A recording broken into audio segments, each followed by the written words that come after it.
सना यूसुफ कत्ल केस में अफगानिस्तान का नाम भी आ रहा है। नहीं, अफगानिस्तान ने कत्ल नहीं कराया। जिस पिस्तौल से कत्ल हुआ वो अफगानिस्तान से फैसलाबाद पहुंचा था। कातिल के अफगानी दोस्त ने उमर हयात को कत्ल के लिए पिस्तौल फराहम किया। उमर हयात कत्ल के वक्त मास्क पहने हुआ था या नहीं, मौम्मा बन गया है। अगर कातिल नकाब में था तो अदालत में शनाख्त कैसे होगी? शनाख्त करेगा कौन? वालदा? वो तो कत्ल के वक्त घर पर ही नहीं थी, या शायद थी। अब थी या नहीं, कौन ठीक कह रहा है, पुलिस या सना के वालिद? इस्लामाबाद पुलिस की जानिब से केस को मीडिया हाइप देने से केस खराब हो गया है। अब सना यूसुफ कत्ल केस में मुलजिम उमर हयात उर्फ काका को सजा दिलाना इस्लामाबाद पुलिस के लिए आसान नहीं होगा। ये सब और इस केस से मुताल्लिक और भी बहुत कुछ मैं आज आपको बताऊंगा, और ये भी बताऊंगा कि मुलजिम उमर हयात की बतौर कातिल शनाख्त का मरहला अभी नहीं होने जा रहा, इसमें अभी और वक्त लगेगा। अगर आप इस केस की अपडेट से आगाह रहना चाहते हैं तो मेरे चैनल को सब्सक्राइब कीजिए, इस वीडियो को लाइक और शेयर कीजिए, और कमेंट सेक्शन में जाकर कमेंट करना ना भूलिएगा। मैं अमूमन ऐसे केसेस को रिपोर्ट नहीं करता जिनमें बहुत तेज़ी से अपडेट्स आ रही हों, क्योंकि मैं कोई डेली व्लॉगर तो हूँ नहीं। मेरी शनाख्त एक इन्वेस्टिगेटिव जर्नलिस्ट की है, इसलिए मेरी कोशिश होती है कि मुकम्मल तहकीकात के बाद ही कोई बात करूं, ताकि बात में कोई दम तो हो। मेरे चैनल पर मुख्तलिफ कमेंट्स में सना यूसुफ कत्ल केस पर वीडियो बनाने की फरमाइश की गई, तो मैंने इस केस को फॉलो करना शुरू कर दिया। इस्लामाबाद पुलिस में अपने कनेक्शंस को टटोला, मुख्तलिफ सहाफ़ियों और अंदर की खबर रखने वालों से बात की, और मैं इस नतीजे पर पहुंचा हूं कि इस्लामाबाद पुलिस ने इस केस को बहुत गलत तरीके से हैंडल किया है। इस्लामाबाद पुलिस ने भी वही किया है जो अमूमन पूरे मुल्क की पुलिस करती है कि मुलजिम गिरफ्तार करो, एक प्रेस कॉन्फ्रेंस करो, अपनी कामयाबी का ढंढोरा पीटो और आवाम को मुतमईन कर दो कि हमने तो अपना काम कर दिया, अब बॉल कोर्ट की कोर्ट में है। और फिर जब सबूत पूरे ना हो और अदालतों से मुलजिमान बरी हो जाएं, तो निजी महफिलों में अदालतों पर तनकीद करो। जिंदगी से भरपूर सिर्फ 17 साल की चित्राली टिकटॉकर सना यूसुफ के कत्ल ने पूरी सोसाइटी को हिलाकर रख दिया है। बज़ाहिर ये बार बार मुस्तरद किए जाने पर एक नाकाम आशिक की जानिब से उठाया गया एक इंतहाई कदम है, और हमारे माशरे में जहनी बीमार अफराद की जानिब से ऐसे वाक़यात अमूमन सामने आते ही रहते हैं। कभी किसी लड़की पर तेज़ाब फेंक दिया जाता है, तो कभी साथियों की मदद से अगवा करके ज़्यादती का निशाना बनाया जाता है। गूगल पर सर्च करेंगे तो ऐसे न जाने कितने केसेस सामने आ जाएंगे। लेकिन सना यूसुफ के केस में एक बात और भी है कि कातिल और मकतूल एक दूसरे से राब्ते में थे। ये कोई दोनों तरफ है आग बराबर लगी हुई वाला मामला नहीं था, लेकिन कातिल यही समझता था। दोनों टिकटॉकर थे, एक के आगे अभी दुनिया पड़ी थी और दूसरे को वही अपनी दुनिया लग रही थी। सना यूसुफ और उमर हयात उर्फ काका के दरमियान राब्ते का जरिया भी टिकटॉक ही बना था, और ये ज्यादा पुरानी बात नहीं है, चंद माह पहले की ही बात है। और इन चंद महीनों में काका ने सना यूसुफ को टिकटॉक स्टार बनने में हर मुमकिन मदद की, और इस पर सना यूसुफ उसकी एहसानमंद भी थी। लेकिन अब काका की फरमाइशें बढ़ती जा रही हैं। वो सना से मिलना चाहता था, उसके नज़दीक फासले कोई अहमियत नहीं रखते थे, वो सिर्फ सना की हाँ का मुंतज़िर था। इस्लामाबाद पुलिस के जराए बताते हैं कि उमर हयात की मुलाकात की ख्वाहिश ने सना को डरा दिया था। उमर उससे फ़ोन और मैसेजेस पर उन दिनों सिर्फ एक ही बात कर रहा था, मुझे तुमसे मिलना है, और सना उसे अवॉइड कर रही थी। 16 ग्रेड के सरकारी मुलाजिम के बेटे ने खुद को सना के सामने एक लैंडलॉर्ड के तौर पर पेश किया हुआ था। वो सना की कुंडली निकाल चुका था, और इन दिनों सना से मुलाकात की बार बार ख्वाहिश की वजह यह थी कि वो उसे उसके जन्मदिन पर कीमती तोहफे देकर मरूब करना चाहता था। 29 मई सना का जन्मदिन था। काका ने फैसलाबाद से फॉर्च्यूनर जैसी लग्जरी गाड़ी किराए पर ली और बेशकीमत तोहफे और आंखों में सपने सजाए वो सना से मिलने इस्लामाबाद पहुंच गया। वो सना से दो टोक अंदाज में मुलाकात के लिए कह कर निकला था, और सना जो उसकी इस ख्वाहिश से डर कर उन दिनों उसे टालने लगी थी, उसने जान छुड़ाने के लिए हाँ भी कर दी थी। लेकिन हकीकत में वो उससे मिलना नहीं चाहती थी, और वो नहीं मिली। काका की अना को उस रोज जबरदस्त ठेस पहुंची। सना से उसकी मोहब्बत बेपनाह नफरत में बदल गई। वो दिन भर इस्लामाबाद में सना से मुलाकात की कोशिश में नाकाम रहने के बाद जब फैसलाबाद रवाना हुआ तो वो कोई और ही इंसान था। लेकिन फैसलाबाद पहुंचने के बाद उसका सना से फिर राब्ता हो गया। इस्लामाबाद पुलिस के जराए बताते हैं कि सना ने उसका गुस्सा ठंडा किया और काका की मुलाकात की ख्वाहिश पर 2 जून को मुलाकात के लिए हामी भी भर ली और 2 जून को काका फिर इस्लामाबाद पहुंच गया। लेकिन इस बार वो सोच कर आया था कि अगर सना ने आज भी 29 मई वाली हरकत की तो वो बार बार ठुकराए जाने का बदला जरूर लेगा। काका सुबह 5 बजे ही इस्लामाबाद पहुंच गया था। वो इस्लामाबाद के सेक्टर G13 पहुंचा और उसने सना को फ़ोन करना शुरू कर दिया, लेकिन कॉल अटेंड नहीं हो रही थी। वो मुसलसल ट्राई करता रहा। उसने दीगर सोशल मीडिया प्लेटफॉर्म्स पर भी सना को मैसेजेस किया, लेकिन कोई जवाब नहीं मिला। उसकी फ्रस्ट्रेशन बढ़ रही थी। सना से राब्ते की हर कोशिश में नाकामी पर उस पर यह तल्ख हकीकत वाज़ेह हो चुकी थी कि सना उससे मिलना ही नहीं चाहती। और शाम 4 बजे जब सना से उसका राब्ता हो गया तो सना ने मिलने से इनकार कर भी दिया और फिर उसने अपने उस प्लान पर अमल किया जो वो सुबह ही सोचकर फैसलाबाद से निकला था। वो सेक्टर G13 में तो था ही, लेकिन सना की गली से थोड़ा दूर। सना के इनकार के बाद वो महबूब की गली में आ गया। महबूब की गलियों के तो चक्कर लगाए जाते हैं, लेकिन वो तो कुछ और ही सोच कर आया था। जब काका सना के घर के सामने पहुंचा तो ये वो वक्त था जब सना की वालदा सना के ही कहने पर डिटर्जेंट पाउडर लेने के लिए घर से निकली और करीबी मार्केट तक चली गई। सेक्टर G13 का ये मकान जिसमें सना यूसुफ की रिहाइश थी, उसमें ग्राउंड फ्लोर और फर्स्ट फ्लोर दोनों पर किराएदार रिहाइश पजीर है। यानी सना यूसुफ की फैमिली भी इस घर में किराए पर ही रह रही थी, फर्स्ट फ्लोर पर। और ग्राउंड फ्लोर पर भी जो फैमिली थी वो भी रिश्तेदार ही थे। काका को ना सिर्फ ये बात मालूम थी कि सना यूसुफ पहली मंजिल पर रहती है, बल्कि उसका कमरा कौन सा है वो ये भी जानता था। जब वो घर के बाहर पहुंचा तो घर का दरवाजा उसे खुला मिला। दरवाजा खुला होने का पता उसे उस वक्त चला जब तेज हवा से दरवाजे के पट थोड़ा सा खुल गए। काका गली में इधर उधर देखने के बाद अचानक घर में दाखिल हो गया और सीधा पहली मंजिल पर पहुंच गया। वो कहीं रुका नहीं और सना यूसुफ के कमरे में भी दाखिल हो गया।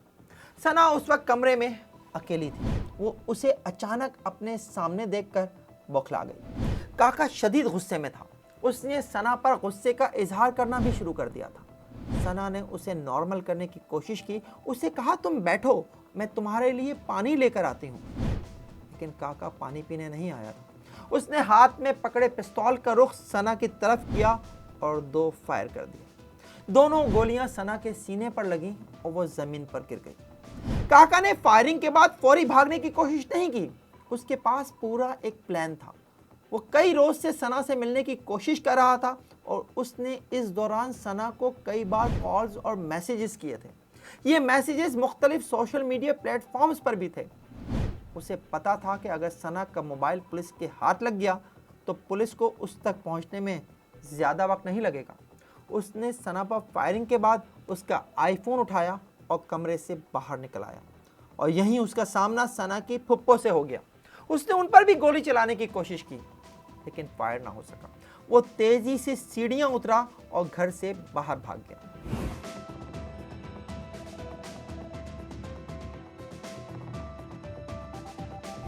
इससे आगे पुलिस की कहानी में कुछ ऐसा है जो हजम नहीं होता। पुलिस का कहना है कि काका ने सना को कत्ल करने से पहले ही बाइकिया की राइड बुक की हुई थी और सना को कत्ल करने के बाद जब वो घर से निकला तो इसी राइड के जरिए वो वहां से फरार हुआ। लेकिन कुछ दूर जाकर वो राइड से उतर गया और उसने टैक्सी ले ली। वो टैक्सी से बस अड्डे पर पहुंचा और वहां से फैसलाबाद की बस में बैठकर फैसलाबाद अपने घर चला गया। मुझे ये बात समझ नहीं आ रही कि उसे ये कैसे अंदाजा था कि उसे सना को कत्ल करने में कितना वक्त लगेगा, वो कब घर के अंदर पहुंच सकेगा और कब बाहर आएगा, जो उसने पहले ही राइड बुक करा ली थी। मेरे इस सवाल पर इस्लामाबाद पुलिस के एक ऑफिसर का कहना था कि काका का रूट मैप क्या था यह अभी हतमी नहीं है। हमें काका से तफ्तीश के लिए मुनासिब वक्त नहीं मिला है। और इस जुमले का सामना मुझे अक्सर सवालों के जवाब में करना पड़ा है। मैं काका की गिरफ्तारी के बाद आईजी इस्लामाबाद की इब्तदाई प्रेस कॉन्फ्रेंस से लेकर मुख्तलिफ टीवी शोज में पुलिस अफसरान के इंटरव्यूज की बुनियाद पर यह जानना चाहता था कि क्या सना को कत्ल के वक्त काका ने मास्क पहना हुआ था। क्योंकि आईजी इस्लामाबाद और डीआईजी ऑपरेशन दोनों ने मुख्तलिफ टीवी प्रोग्राम्स में ये बात कही है। सना यूसुफ को बेदर्दी से दरिंदगी के साथ कत्ल किया गया और कत्ल करके उनका मोबाइल फ़ोन उठा लिया गया और फिर मास्क पहना हुआ जिसको आइडेंटिफाई करना मुमकिन नहीं था। और अगर ऐसा था तो फिर मेरा अगला सवाल था कि फिर मुलजिम की शनाख्ती परेड कैसे मुमकिन होगी जब एनी शाहिद यानी सना की फुप्पो ने उसे बेनकाब देखा ही नहीं। मुझे इस सवाल का जवाब नहीं मिला। यहाँ मैं एक बात आपको और बता दूं कि इस्लामाबाद पुलिस ने सना यूसुफ के कत्ल की एफआईआर में बहुत बड़ी गलती की है। सना यूसुफ के कत्ल की एफआईआर उसकी वालदा की मुद्दइयत में दर्ज की गई है, जबकि शवाहिद बता रहे हैं कि वो वाक़े के वक्त घर पर थी ही नहीं। इस्लामाबाद पुलिस के ऑफिसर से मैंने इसकी वजह जानने की कोशिश की और सवाल किया कि सना यूसुफ के वालिद ने तो बीबीसी को बताया है कि जिस वक्त काका ने सना को घर में घुसकर कत्ल किया उस वक्त वालदा बाजार गई हुई थी और वालदा को भी ग्राउंड फ्लोर पर रिहाइश पजीर रिश्तेदार खातून ने ही फ़ोन करके वारदात की इत्तला दी। तो फिर सना के कत्ल की एफआईआर उनकी मुद्दत में कैसे दर्ज हुई? और एफआईआर में तो कहा जा रहा है कि वो वारदात के वक्त ना सिर्फ घर में मौजूद थी बल्कि उन्होंने काका को फरार होते हुए भी देखा है, यानी वो एनी शाहिद भी हैं। और यही बात डीआईजी इस्लामाबाद ने मीडिया इंटरव्यूज में भी कही है। घर में सिर्फ उसकी फुप्पो मौजूद थी, जो मकतूला है विक्टिम की फुप्पो सिर्फ मौजूद थी, तो उनके बकौल वहाँ पे इनके दरमियान आर्गुमेंट भी हुआ है। उसके बाद फिर उसने शूट। इस्लामाबाद पुलिस के ऑफिसर ने ये बात तस्लीम की कि अफसरान की जानिब से बाज़ बातें मुकम्मल मालूमात ना होने की वजह से गलत कोट हो रही हैं। उनका कहना था कि सना की वालदा कत्ल के वक्त घर पर ही मौजूद थी, इसीलिए एफआईआर उनकी मुद्दइयत में दर्ज हुई है। मेरे चंद और सवाल भी थे कि क्या सना ने उस रोज यानी 2 जून को काका को मिलने के लिए इस्लामाबाद बुलाया था? क्या काका और सना आपस में रिश्तेदार थे? क्या सना वाकई अपने टिकटॉक अकाउंट के लिए काका से मदद लेती रही थी? क्या बाइक या राइडर फॉर्च्यूनर के ड्राइवर और मालिक की मदद से काका का रूट मैप अभी तक नहीं बन सका है? काका के पास पिस्तौल कहां से आया और वो लाइसेंस याफ्ता था या बगैर लाइसेंस का? मुझे अपने कई सवालों में से बस आखिरी सवाल का जवाब मिल सका है कि काका ने जिस पिस्तौल से सना को कत्ल किया वो 30 बोर का पिस्तौल था जो उसे उसके अफगानी दोस्त ने अफगानिस्तान से मंगा कर दिया था। पंजाब से बड़े पैमाने पर अफगानियों को उनके मुल्क वापस भेजा जा चुका है, लेकिन सना कत्ल केस एक दफ़ा फिर ये बताता है कि अफगानी आज भी न सिर्फ पंजाब के बड़े शहरों में मौजूद हैं बल्कि गैर कानूनी कामों में भी मुलव्वस हैं। इस्लामाबाद पुलिस ने काका से बरामद होने वाला अफगानी पिस्तौल और मौके से मिलने वाले दोनों होल फॉरेंसिक के लिए पंजाब फॉरेंसिक लैब लाहौर भिजवा दिए हैं, जिसकी रिपोर्ट अभी आना बाकी है। जड़ावाला फैसलाबाद से काका की गिरफ्तारी के वक्त सना का आईफोन भी उसके कब्जे से बरामद हुआ है। पुलिस ने मौके पर ही उसके IMEI नंबर से इसकी तस्दीक कर ली थी। अब ये फ़ोन भी फॉरेंसिक के लिए भिजवा दिया गया है ताकि ये सामने आ सके कि फ़ोन उठाने के बाद काका ने इसमें से क्या क्या डिलीट किया। उमर हयात की गिरफ्तारी के लिए इस्लामाबाद पुलिस ने क्या किया ये तो पूरा पाकिस्तान ही आईजी इस्लामाबाद की प्रेस कॉन्फ्रेंस से जान चुका है। इस्लामाबाद पुलिस ने सेलुलर टेक्नोलॉजी पर काम करके 300 से ज़ायद कॉल्स को ट्रेस किया, जिसे जियो फेंसिंग कहा जाता है। डिजिटल सर्वेलेंस करते हुए मुख्तलिफ सोशल मीडिया प्लेटफॉर्म्स को देखा। शहर में लगे हुए सेफ सिटी के कैमरों समेत मुख्तलिफ प्राइवेट कैमरों की फुटेजेस को देखा गया और मजमूई तौर पर कोई 113 कैमरों की फुटेजेस को चेक किया, जिसके लिए इस्लामाबाद के 5 डिवीजन्स की टेक्निकल टीमों को इस काम पर लगा दिया गया था।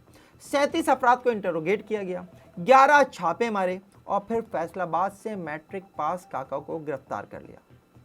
इस्लामाबाद पुलिस की ये कारकर्दगी वाकई सराहे जाने के काबिल है, लेकिन कातिल की गिरफ्तारी ही सब कुछ नहीं होती।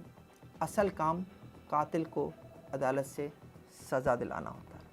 लेकिन इस्लामाबाद पुलिस ने जिस तरह इस केस की मीडिया हाइप बनाई है, इससे ये केस मज़ीद ख़राब हुआ है, जिसकी मिसालें मैं पहले दे चुका हूँ।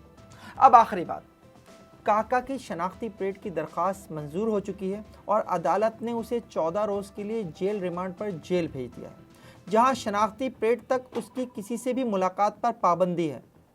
लेकिन ये शनाख्ती परेड अभी होती नज़र नहीं आ रही। सना की पूरी फैमिली, ख़ास तौर पर उसकी फुप्पो और FIR के मुताबिक मौके पर मौजूद उसकी वालदा भी चित्राल में है, जहां उसकी वालिदा की तबीयत अभी फ़िलहाल नासाज है और उन्होंने फौरी तौर पर इस्लामाबाद आने से माजरत कर ली है। माजरत की एक वजह चित्राल में उनके घर पर ताज़ियत के लिए आने वालों का हुजूम भी है। सना यूसुफ के केस को अदालत में साबित करना इस्लामाबाद पुलिस के लिए एक चैलेंज होगा और ऐसा पुलिस के अपने अफसरान की वजह से होगा, जिन्होंने काका के वकला को डिफेंस के लिए बहुत मवाद दे दिया है। लेकिन फॉरेंसिक शवाहिद पर यह उम्मीद की जा सकती है कि काका को अपने किए की सज़ा मिल ही जाएगी। ये प्रोग्राम आपको कैसा लगा कमेंट सेक्शन में कमेंट करके ज़रूर बताइएगा। देखते रहिए FIR, जब तक जुर्म बाकी है।